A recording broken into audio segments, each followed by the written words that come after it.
Last spring, I helped a couple sell their home in Silverdale after only 16 months. They had relocated here from Southern California. They were drawn to the waterfront lifestyle, the ferry proximity to Seattle, and of course, the price of real estate here being just a fraction of what it was in Southern California. But they told me they felt blindsided. The gray winters here hit harder than expected. The commute math never quite worked out how they expected it to. And the neighborhood in which they purchased looked very different in person once they were actually living in it. The truth is, Bremerton is a genuinely great place to live for the right people, in the right circumstances, in the right neighborhood. I'm Cassandra Lopez. I've been living and working in Bremerton and Kitsap County for the past 26 years. I was stationed here on active duty, and when I separated, I just never left. I've used my VA loan several times to purchase homes, and I chose this place to call my home. But I will tell you the truth about what it's like to live here, not just what the marketing materials say. Here are 7 facts every potential relocator needs to know. The costs that will surprise you before the first year is out, the lifestyle adjustments that nobody talks about in relocation videos, and the single reality that, in my experience, causes the most regret. Bremerton sells beautifully in photos. You've got waterfront access everywhere. You've got a fast ferry to Seattle, dock to dock, about 35 minutes. Mountains in the background, every which way you turn, and home prices at first glance look like a bargain compared to anything outside of the greater Puget Sound area. That's all real. Washington State ferries carried over 20 million passengers in 2025, nearly a million more than the year before, because people are genuinely choosing to live in this lifestyle. The water views are real, the community is real, the value relative to King County is real, and the Navy has been an economic anchor here for generations. Puget Sound Naval Shipyard, Naval Base Kitsap, Naval Undersea Warfare Center, that's up in Keyport. So this area has a stability that many similarly priced locations do not. But here's what a weekend visit, an afternoon on Zillow, will not tell you. It won't show you what February feels like when you haven't seen sun in 3 weeks. It won't show you what your commute looks like if the 7:15 ferry is canceled and now you have to wait another hour for the next sailing. It won't tell you that the listing you love is on a septic system that just failed its property conveyance. I am not trying to talk you out of moving to Bremerton. I am trying to arm you with the information that you need to make the best decision for you. Neighborhood by neighborhood, trade-off by trade-off, that's what this video is for. Let me start with the one that surprises most people in year 1, not year 3, not year 5, but year 1. And that is that Bremerton averages only 149 days of sunshine per year. You caught me on one of the good days. It's very sunny and clear today. Not a cloud in the sky, but the national average is 205 sunny days per year. So you're sacrificing, 50 something days per year of sunshine if you really want to get into the nitty gritty. And in the fall time, like especially around daylight savings, when you gain an hour of sleep, but you lose an hour of sunlight, it starts getting dark at 4 p.m. and it doesn't get light again till like 8 a.m. So, we're talking 16 hours of dark, and that's an adjustment. And here's why most people don't see this coming. It's because that when people visit here or watch relocation videos like this one, it's obviously the middle of the day and it's gorgeous. And it's the summertime and it's gorgeous. Our summers here in the Pacific Northwest are some of the best in the world, and they're phenomenal. And we really, really cherish them because of our dark, dreary, gray winters. And unfortunately, these few months of summer are not representative of what the rest of the year looks like. The rainy season runs October through March. Kitsap County gets about 45 to 50 inches of rain per year, and November can deliver, 3 or 4 straight weeks of that. If you're moving from California or Arizona or Texas, maybe one of the drier, warmer states, this can be a genuine lifestyle adjustment. I'm actually helping a client right now prepare her home for list. She is from one of the Southwest warm deserty states, moved here for a change, decided it was too much of a change, and now she's moving back to the Southwest dry deserty states. And then there's the financial cost added to all of that. So not only is your lighting on all of the time, lighting is actually, relatively cheap electricity-wise, but then if this is an acclimation adjustment for you temperature-wise, you're going to have your furnace on all the time. And so either your electric bill or your gas bill is going to be really high because that furnace is running all the time. So here is what I would recommend. Before committing to moving here permanently, spend a week like in all 4 seasons, like come here once in December, come here once in March, come here once in July. Do your daily commute. Like what would it look like from your door to your office in peak hours? Kind of get an idea of what your lifestyle every day is going to look like. If it doesn't bother you, then that's a great sign. This might be a great fit for you. And if it doesn't, that is information worth having before you sign on the dotted line. The next fact we're going to talk about is the cost of living. People tell me that Bremerton is so affordable. And I say to myself, compared to what? Because we are on the higher end of affordability on a national average. So if you're coming from like Southern California, like that couple I helped, or if you're coming from New York or some of these other really expensive metros, then yeah, this is totally affordable, which means you're living in a city that costs about 22% above the national average. Housing is like 38% more expensive. Transportation is 31% more expensive. Healthcare costs could be anywhere 20 to 25% more expensive, depending on a lot of factors. So yes, while Bremerton is significantly more affordable than Seattle or any other major metro, it's not cheap by any sense of the word, especially compared to other places in the country where housing is still, you can get a 3-bedroom rambler on 5 acres for like $200,000. Here is where specific numbers matter. A gallon of gas in Bremerton is running around $5.30 a gallon. Washington state sales tax is 27% higher than the national average, though you do get a benefit here in terms of state income tax. There is none unless you net $1 million or more, then you might be subject to what is called the millionaire tax. It's basically a state income tax for those high-end earners. If you have kiddos, childcare costs are really expensive. In some cases, it's like a second mortgage. My recommendation is pretty straightforward. Before you finalize your budget and your moving plans, do like a line-by-line item cost comparison to where you are now, what you're paying now, to what you may pay when you move here. And do your best to use actual local figures, not national averages. And then you can stress test your monthly number based on what this area and lifestyle would cost you compared to what you're paying now.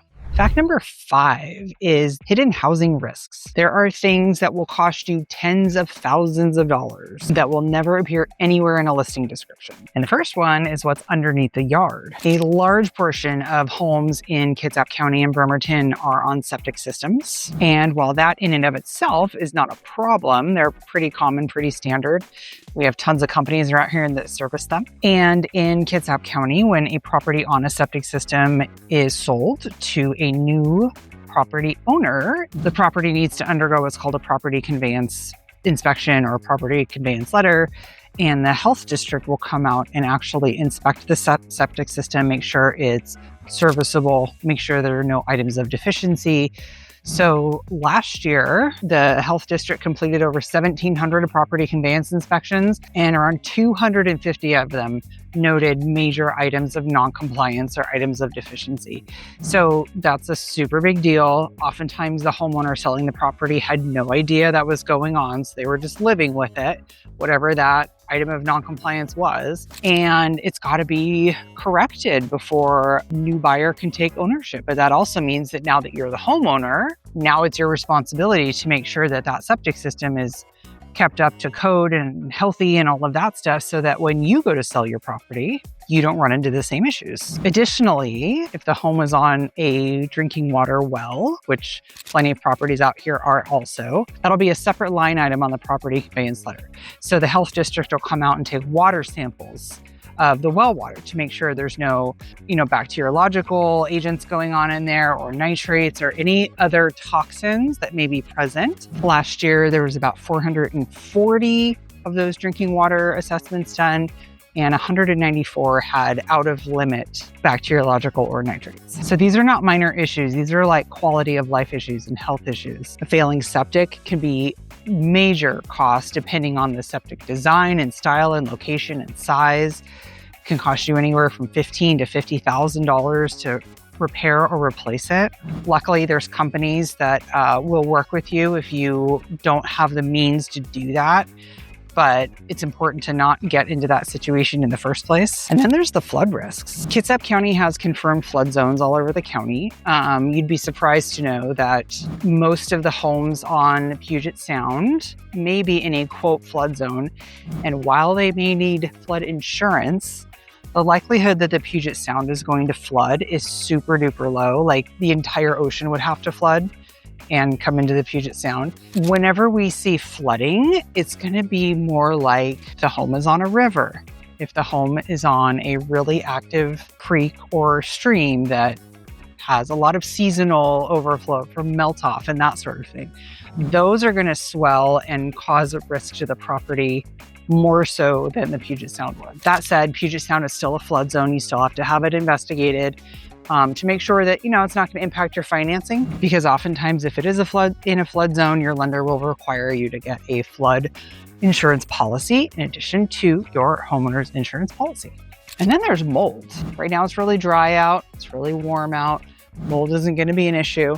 But remember how I talked about, November to March, October to March being our rainy seasons. It's just kind of damp all the time. It's not super humid. So it's not like the South where it's like really, really humid, but it's damp. And if stuff doesn't dry out, particularly wet spaces like a bathroom or a laundry room, if your attic doesn't have adequate ventilation, then you could be susceptible to mold in your house. A lot of these older homes that have basements and have inadequate ventilation in their crawl spaces are really susceptible. So unless they've been updated, renovated, maybe a new roof to add better ventilation, all that stuff, it's really something that you're going to want to keep a close eye on. So how do we prepare for all this stuff going in? When we're purchasing a home on a septic and or a well, we want to make sure that we're getting everything inspected thoroughly by the proper contractors. We're getting the health district eyes on everything so that they can get at the health district level their evaluations to make sure that if there's any items of non-compliance or any deficiencies, that's corrected by the homeowner prior to you purchasing it. Most home inspectors have an add-on service where they can test for mold. So if you have like severe allergies or something that is really important to you, you can add that service on to your home inspection. And these are pretty important, like non-negotiable due diligence steps in our market. If you're thinking about moving to Bremerton or Kitsap County and you're not sure which neighborhood or area might work best for you and your lifestyle, I put together this free neighborhood quiz that you can scroll through. It asks you a bunch of questions, and then it'll give you some personalized recommendations for options to explore when you do come to visit. It's in the link in the description below. And now on to our next fact. Fact number 4 is the ferry commute reality. So the ferry commute looks amazing in all of the relocation videos. It's a lot of fun. The ferry is a lot of fun, but nobody shows you the experience when you show up and the line is so long that you don't make the ferry, you get cut off, and now you have to wait for the next sailing, which is, an hour down the road. Here's what you actually need to know. The Bremerton-Seattle ferry, serviced by the Washington State DOT, that's the one that carries the cars. It's around like $25 to $30, depending on which direction you're going, for that one-way trip. So one way, right? So if you're driving across Bremerton to Seattle, you're just paying for the vehicle. I want to say it's like $24. When you're driving back from Seattle, they charge for vehicle and driver. And now that's almost $30. The Kitsap Transit Pass, so Kitsap Transit runs the fast ferries, while Washington State Department of Transportation runs the big monster car ferries. The Littlefoot fast ferries are run by Kitsap Transit. And a monthly pass for that will cost you $170. Daily, it's like $2 from Bremerton to Seattle, and then it's $10 from Seattle to Bremerton. So if you don't need a car and you can just bike it or scooter it or whatever, and you can fit that on the walk-on ferry, that'll save you time, that'll save you money. You want to make sure you show up early because either the state ferry or the Kitsap Transit ferry, they both fill up quickly, especially during peak commuter hours. And the state ferry's operational record has really been improving. COVID was a total nightmare. Everything was shut down. And the sailings were down to like one boat, and it was like 6 sailings a day, down from like, 20 sailings a day. It was bonkers. Cancellations in 2024. And keep in mind, this is statewide for the Washington State DOT ferry system. So there are dozens of ferry ports around here, not just Bremerton to Seattle. There are a lot, 2,620. That's a lot of cancellations, but that was 2024. In 2025, it was down to 2,222 cancellations. So while that's still a lot, and again, that's ferry system wide, it's still down like a significant percentage from the year before. Primary causes of cancellations would be like crew shortages, occasionally weather disturbances, maintenance on these boats that are getting a bit older. Some of these boats are like 50 years old or older. The Bremerton-Seattle ferry just returned to its 2-boat system in 2025, having been only operating on one ferry for like 4 years. The lifestyle impact for you is that if you depend on the ferry, it operates on a schedule that does not wait for you. It does not bend for you. Your day gets organized around the ferry schedule. So if you're a remote worker and your employer now requires in-office face time for all of their employees, this could put a real crimp in your daily activities. Don't get me wrong, it's super convenient. Most people love it. It certainly beats driving around to Seattle. But if it is something that you're going to be relying on, it's just important to account for it in your daily structure. So what I tell my home buyers who are thinking of relocating here, and maybe you're going to be ferry dependent, is to visit here like for one of those weeks or for a few days and take the ferry a bunch of times, especially during peak hours, just to get an idea. Walk on, drive on, all the options so you can get an idea of what the commute is like, the flow of foot traffic, where the docks are, where the entrance and exits are, where they spit you out in Seattle, where they spit you out in Bremerton, all the things. Factoid number 3 is the job market reality. So if you are not employed by the Navy, if you're not active duty or civil service, if you're not healthcare, if you're not in education, a government job in general, you might be wanting to look a little bit closer to what Kitsap County might have to offer you. Now, if you are in the tech industry, maybe you're a remote worker, because a lot of tech workers don't have to go into the office. They can do everything they need to do from home. So that's great. As of December 2025, Kitsap County's total payroll was 96,700 jobs. That's not a large number for a county this size. And the unemployment rate rose from 4.5% to 5% in a single month at the end of 2025. While that's just a snapshot in time, it is significant change. The U.S. Navy is the dominant employer, has installations at Naval Base Kitsap, 3 locations, Bremerton, Bangor, and Keyport. It also has the Naval Undersea Warfare Center at Keyport and Puget Sound Naval Shipyard at Bremerton. If you currently work for the government or you're exploring working for the government, I encourage you to go to USA Jobs. It'll show all the job postings. It'll show the salaries for all of those postings so you can kind of see how it measures up with like median income and what you can afford for housing and all of this stuff. And it gives you a pretty good idea of what you could expect to earn should you get into the civil service government sector. It's important to note that Kitsap County's median income is around $73,000 a year. So if the job that you're looking at is less than that, then you would be below the median income. And this kind of surprises a lot of people because the marketing around Bremerton is like proximity to Seattle, like ferry to Seattle. And while all that is true, it doesn't mean that you're going to have Seattle wages over here in Kitsap County. If you are an employee who needs to be in office 5 days a week, then that may limit your commute time and you may not find yourself going to Seattle for those higher wage jobs. So you'd be staying here on the peninsula, and so your options might be a little bit limited. But the longer term picture is more positive. Total employment in Kitsap County is expected to reach 122,000 jobs by 2032, so that's only 6 years away. Growth is coming particularly in healthcare, skilled trades, we always need more skilled trades, and government adjacent roles. But if you work in tech, finance, media, or professional services outside the government, be honest with yourself about the math. Can your role be done remotely? Is your employer willing to stay flexible? And what does your career path look like in 5 years? Those are questions definitely worth asking before you fall in love with a property.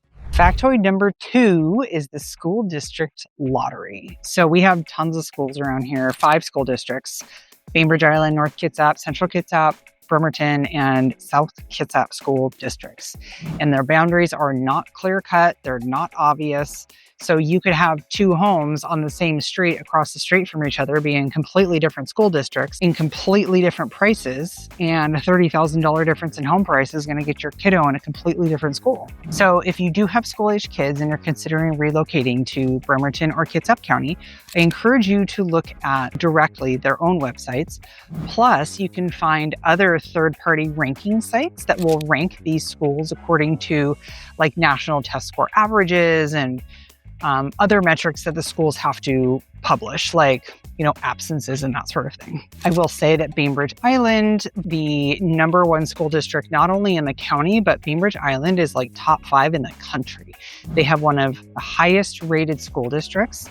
Keep in mind, their property taxes up there start at 5 figures. So there's a reason why they have really good schools. Also, housing stock is incredibly high, and the wage earners on Bainbridge Island are well above the local average. And as we know, education is very fluid. Teachers come and go. The quality of the schools might always be changing. So just something to keep in mind. People don't really expect this type of variation between school districts, especially when you look at the third-party scores and the rankings and stuff. They can be really, really different because online searches for schools in Bremerton return a mix of schools all over the county that maybe makes the picture look more consistent than it is. Like I mentioned, district boundary lines are kind of all over the place. They're not obvious. So unless you're, looking them up specifically, I know that individual school sites should have maps for where their boundaries are. So here's what I recommend. Before you commit to a location here,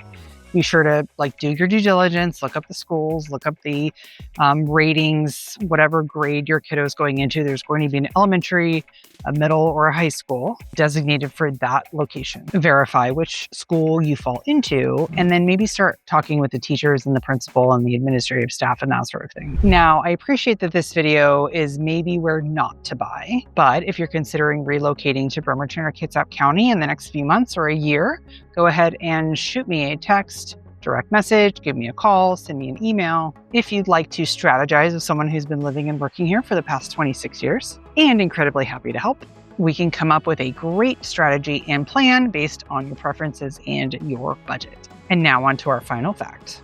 And fact number 1 is the crime and safety reality. I cannot tell you how many times I get asked this question. So I'm going to try to give you accurate numbers here. Definitely not trying to scare you, but because buying in the wrong part of Bremerton, in the wrong neighborhood, without understanding the crime geography is one of the most predictable and preventable mistakes I see relocators make all the time.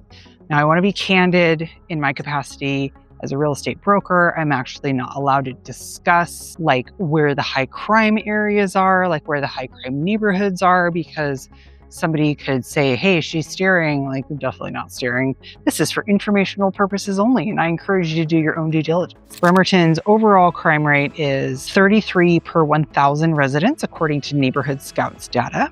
This puts anyone's individual risk of being at risk of a crime to 1 in 30-ish.